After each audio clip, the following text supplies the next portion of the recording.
1976ರಲ್ಲಿ ತೆರೆಕಂಡ ಪ್ರೇಮದ ಕಾಣಿಕೆ ಸಿನಿಮಾದಲ್ಲಿ ರಾಜ್ಕುಮಾರ್ ಕುಟುಂಬದ 6 ತಿಂಗಳ ಮಗುವೊಂದು ಕಾಣಿಸಿಕೊಂಡಿತ್ತು.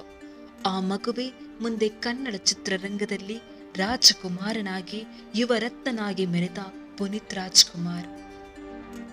ಪುನೀತ್ ರಾಜ್ಕುಮಾರ್ ಅವರ ಬಾಲ್ಯದ ಹೆಸರು ಲೋಹಿತ್.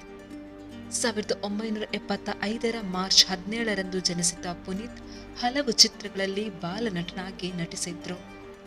2002ರಲ್ಲಿ ತಾಯಿ ಪಾರ್ವತಮ್ಮ ರಾಜ್ಕುಮಾರ್ ನಿರ್ಮಾಣದ ಪುರಿ ಜಗನ್ನಾಥ್ ನಿರ್ದೇಶನದ ಅಪ್ಪು ಸಿನಿಮಾದ ಮೂಲಕ ಪೂರ್ಣ ಪ್ರಮಾಣದ ನಾಯಕ ನಟನಾಗಿ ಕನ್ನಡ ಚಿತ್ರರಂಗಕ್ಕೆ ಕಾಲಿಟ್ಟರು. ಇವರ ಮೊದಲ ಚಿತ್ರ ಬಾಕ್ಸ್ ಆಫೀಸ್ ಹಿಟ್ ಆಗಿತ್ತು. 2003ರಲ್ಲಿ ದಿನೇಶ್ ಬಾಬು ನಿರ್ದೇಶಿಸಿದ ಅಭಿ ಚಿತ್ರದಲ್ಲಿ ಪುನೀತ್ ನಟಿಸಿದ್ರು. 2004ರಲ್ಲಿ ವೀರ ಕನ್ನಡಿಗ, ಮೌರ್ಯ ಚಿತ್ರಗಳಲ್ಲಿ ಅಭಿನಯಿಸಿದ್ರು. 2005ರಲ್ಲಿ ಆಕಾಶ್, ನಮ್ಮ ಬಸವ, 2006ರಲ್ಲಿ ತೆರೆಕಂಡ ಅಜಯ್ ಚಿತ್ರದಲ್ಲಿ ಅಭಿನಯಿಸಿದ್ರು. ಈ ಚಿತ್ರದ ಬಳಿಕ ಪುನೀತ್ ರಾಜ್ಕುಮಾರ್ಗೆ ಪವರ್ ಸ್ಟಾರ್ ಎಂಬ ಬಿರುದು ಲಭಿಸಿತ್ತು. 2007ರಲ್ಲಿ ಇವರ ಅರಸು ಚಿತ್ರದ ಅಭಿನಯಕ್ಕೆ ಫಿಲ್ಮ್ ಫೇರ್ ಪ್ರಶಸ್ತಿ ಪಡೆದ್ರು. ನಂತರ ಬಿಡುಗಡೆಗೊಂಡ ಮಿಲನ ಚಿತ್ರ ಬ್ಲಾಕ್ ಬಸ್ಟರ್ ಹಿಟ್ ಆಗಿತ್ತು. ಈ ಚಿತ್ರಕ್ಕೆ ಪುನೀತ್ ರಾಜ್ಕುಮಾರ್ ಅವರಿಗೆ ಕರ್ನಾಟಕ ರಾಜ್ಯ ಅತ್ಯುತ್ತಮ ನಟ ಪ್ರಶಸ್ತಿ ಒಲಿದು ಬಂದಿತ್ತು.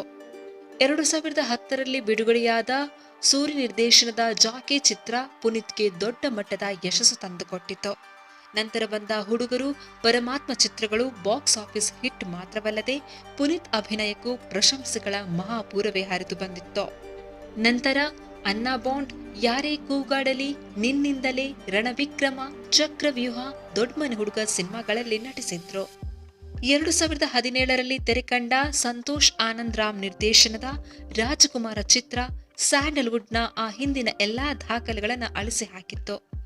ನಂತರ ಬಿಡುಗಡೆಯಾದ ಅಂಜನಿ ಪುತ್ರ, ನಟ ಸಾರ್ವಭೌಮ ಚಿತ್ರಗಳು ಉತ್ತಮ ಗಳಿಕೆ ಮಾಡಿದ್ವು. ಯುವರತ್ನ ಪುನೀತ್ ಅವರ ನಟನೆಯ ಬಿಡುಗಡೆಯಾದ ಕೊನೆಯ ಚಿತ್ರ.